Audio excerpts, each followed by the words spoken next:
Welcome to Worst Case Scenario 10. Today, we're diving into a story that's not just a headline. It's a nightmare etched into the history of Myanmar, a disaster that shows no mercy, spares no one, and rewrites the rules of survival. This is the most devastating earthquake to strike Myanmar in over 90 years. A relentless force of nature that turned a quiet morning into a catastrophic tragedy. Picture this. March 28, 2025, in central Myanmar near the city of Sagaing. The sun has just risen. People are starting their day.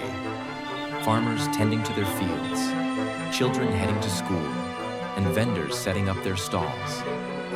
No one could have imagined that the ground beneath their feet would soon unleash a disaster that would shake the entire region and leave scars that may never heal. The earthquake strikes. It all began at 6:42 a.m. local time, when a massive 7.7 magnitude earthquake struck along the Sagaing Fault, a notorious tectonic boundary running through central Myanmar. The epicenter was just 15 kilometers northwest of Sagaing, a city of historical and cultural significance, known for its ancient pagodas and monasteries. The ground shook violently for nearly a minute, a terrifying eternity for those caught in its grip. The U.S. Geological Survey later reported the quake at a depth of 10 kilometers, a shallow depth that amplified its destructive power. This was the strongest earthquake to hit Myanmar since 1931, when a 7.5 magnitude quake caused widespread devastation. The tremors were felt as far away as Thailand, Vietnam, Laos, and southern China, a testament to the sheer power of this seismic event. In Sagaing, the city was thrown into chaos within seconds. Buildings, many of which were old and not built to withstand such a powerful quake, crumbled like houses of cards. A 200-year-old pagoda in the heart of Sagaing collapsed, sending a cloud of dust into the air and crushing nearby homes. In the town of Taungu, 200 kilometers south of the epicenter, a historic mosque dating back to the 19th century was reduced to rubble, killing 12 worshippers who had gathered for morning prayers. In Ang Ban, a popular tourist destination in Shan State, a 4-story hotel collapsed, trapping dozens of guests and staff under the debris. The initial death toll in Myanmar was staggering. 144 people lost their lives, and over 730 were injured, many critically. Among the victims were 30 children in a rural school near Sagaing, where the roof caved in during the quake, a heartbreaking loss that left the community in mourning. The quake's impact wasn't limited to Myanmar. In Thailand, the capital city of Bangkok, over 600 kilometers from the epicenter, felt the tremors with terrifying intensity.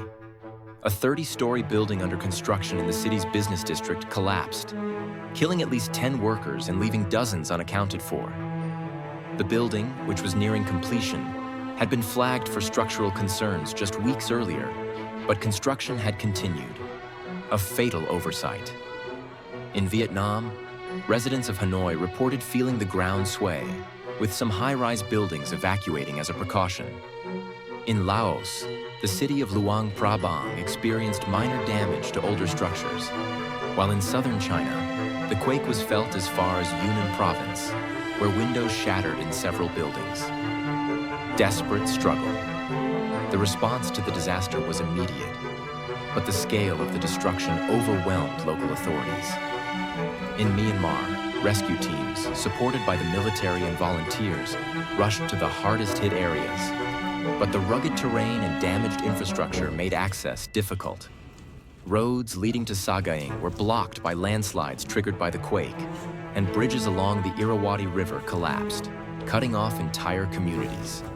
In Taungu, rescuers worked through the night to free survivors trapped under the rubble of the mosque, using handheld tools in their bare hands when heavy machinery couldn't reach the site.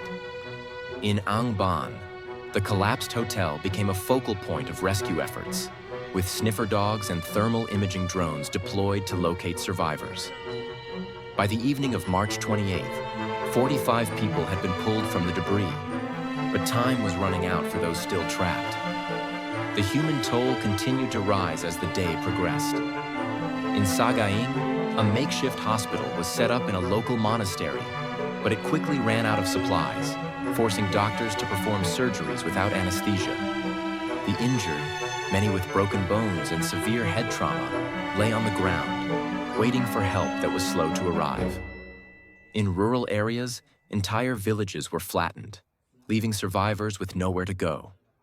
The Myanmar government, already strained by years of political instability, declared a state of emergency and appealed for international assistance. Over 5,000 troops were deployed to assist with rescue operations, but the lack of heavy equipment and poor coordination hampered their efforts. In Thailand, the collapse of the 30-story building in Bangkok sent shockwaves through the city. Emergency services cordoned off the area, fearing secondary collapses, while rescue teams worked to locate survivors. The death toll in Bangkok rose to 12 by March 29th, with 25 people still missing. Thai Prime Minister Paetongtarn Shinawatra visited the site, promising a full investigation into the building's structural failures and vowing to support the victims' families. Across the region, governments issued alerts and began assessing the damage, with Vietnam and Laos reporting minor injuries and structural damage, but no fatalities. The earthquake's aftermath revealed the vulnerability of the region's infrastructure. In Myanmar, many buildings were not constructed to withstand seismic activity, despite the country's location on the Sagaing Fault. In Bangkok, the collapsed building highlighted the dangers of lax construction standards, a problem that has plagued Thailand's rapid urban development. The disaster also exposed the challenges of coordinating a regional response, as communication networks were disrupted and cross-border aid efforts faced logistical hurdles. Consequences and wounds. The aftermath of the earthquake left Myanmar and the broader region in a state of mourning. In Myanmar, the death toll of 144 was a devastating blow, with entire families wiped out in seconds.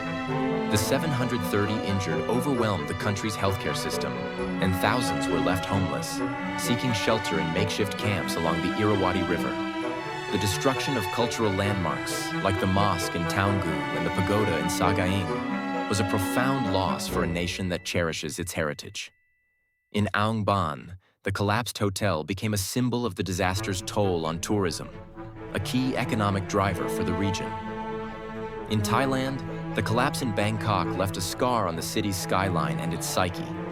The 10 confirmed deaths, with dozens still missing, underscored the human cost of negligence in construction practices. Families gathered near the site, holding vigils and praying for news of their loved ones. The economic impact was significant, with businesses in the area forced to close and construction projects across the city halted for safety inspections. The Thai government pledged 500 million baht, US $14 million, in relief funds. But the emotional wounds would take far longer to heal. Across the region, the earthquake's effects were felt deeply. In Vietnam, the tremors in Hanoi sparked a wave of panic, with residents rushing to stockpile supplies in case of aftershocks.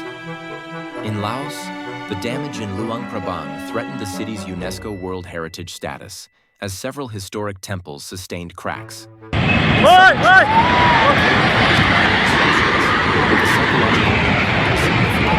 With residents in Myanmar calling the devastating 2008 amid the despair, international support provided a glimmer of hope. The United Nations pledged $10 million in emergency aid, and countries like Japan, Australia, and India sent rescue teams and medical supplies. The Red Cross launched a global appeal, raising $5 million in the first 24 hours to support relief efforts. In Thailand, the U.S. Embassy offered technical assistance to aid in the Bangkok rescue operation, while Vietnam and Laos sent condolences and offered to share resources. This global solidarity highlighted the importance of unity in the face of disaster, but the road to recovery would be long and arduous. Lessons learned. As the dust settles and the region begins to rebuild, a haunting question remains. Could this disaster have been mitigated? The answer is a resounding yes. The Sagaing Fault has a long history of seismic activity, yet Myanmar's building codes remain outdated and enforcement is lax. Many of the collapsed structures in Sagaing and Tanggu were built without proper reinforcement, a fatal oversight in a region prone to earthquakes. In Bangkok, the collapsed building was a stark reminder of the need for stricter construction standards and oversight, especially in rapidly growing cities. This tragedy underscores a critical lesson. Preparation can mean the difference between life and death. For individuals, it's about knowing what to do when the ground starts shaking. Drop, cover, and hold on, and avoid running outside where falling debris poses a deadly risk. For communities, it's about investing in earthquake-resistant infrastructure, conducting regular drills, and ensuring that emergency services are well-funded and equipped. For governments, it's a call to enforce building codes, improve early warning systems, and address the root causes of vulnerability, like poverty and political instability, that exacerbate the impact of disasters. The wounds of 2025 remain. Shattered communities, grieving families, and a region forever changed. But if we learn from this tragedy, we can build a safer future. Share this story with your friends and family. Let it be a reminder of the power of the earth and the importance of preparedness.